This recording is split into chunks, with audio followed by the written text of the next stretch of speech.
দীর্ঘ সময়ের আপনাদের যে পরীক্ষিত বন্ধু জামাত, এখন তাদের যে টোন পাওয়া যাচ্ছে যে তারা আসলে আর বন্ধু থাকতে চাচ্ছে না, এবং আপনাদের দিক থেকেও একটি পরিষ্কার বার্তা রয়েছে তাদের জন্য। ঠিক কোন জায়গাটিতে আসলে এই দূরত্ব তৈরি হলো জামাতের সাথে? এখানে বন্ধু শত্রুর কোনো ব্যাপার নেই জামাতের সাথে কিংবা আর কারোর সাথে। আমি কোনো দলকে স্পেসিফিক কোনো মন্তব্য করতে রাজি না। এখানে রাজনীতিতে নির্বাচনকে নিয়ে, রাজনীতিকে নিয়ে অনেক সময় ট্যাকটিক্যাল অ্যালায়েন্স হয়। এখানে বন্ধুও বলা যাবে না, শত্রুও বলা যাবে না, এটা ট্যাকটিক্যাল অ্যালায়েন্স হয় রাজনীতিতে। সুতরাং সেই পরিবর্তনশীল রাজনীতিতে সেটা পরিবর্তন হতে বাধ্য। পরিবর্তনশীল রাজনীতিতে সেটাও পরিবর্তন হবে, সেটা তো খুবই স্বাভাবিক। কিন্তু এটা বাংলাদেশে না, বিশ্বের যে কোনো রাজনীতিতে আপনি দেখবেন, এটা রাজনীতি যখন পরিবর্তন হতে থাকে, আপনার কী ধরনের ট্যাকটিক্যাল অ্যালায়েন্সে যাবেন, কাদের সাথে আপনার সম্পর্ক কতটুকু থাকবে, সেটারও পরিবর্তন হবে। সুতরাং সেটা বন্ধু শত্রুর ব্যাপার নাই।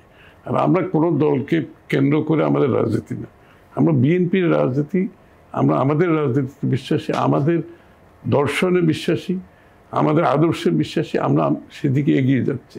সেটা হচ্ছে মূল হচ্ছে একটা গণতান্ত্রিক বাংলাদেশ এবং ইউএন চার্টারের অধীনে যে ইউনিভার্সাল হিউম্যান রাইটসের যে বিষয়গুলো আছে, এই দুটো হচ্ছে আমাদের মূল মন্ত্র আমাদের রাজনীতির।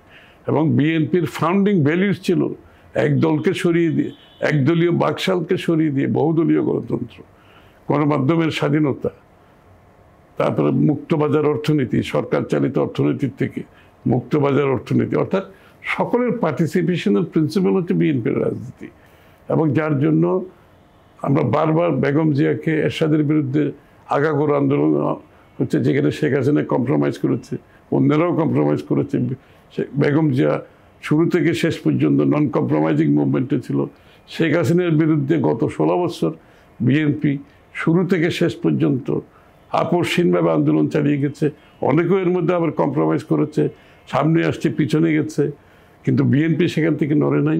শুধুমাত্র গণতান্ত্রিক মূল্যবোধ থেকে আমাদের আন্দোলন, এবং সেই গণতান্ত্রিক মূল্যবোধ বাংলাদেশে ফিরিয়ে আনার জন্য আমাদের মূল সংগ্রাম সেই জায়গায়, এবং সেটা আমরা অ্যাচিভ করতে হবে বাংলাদেশে।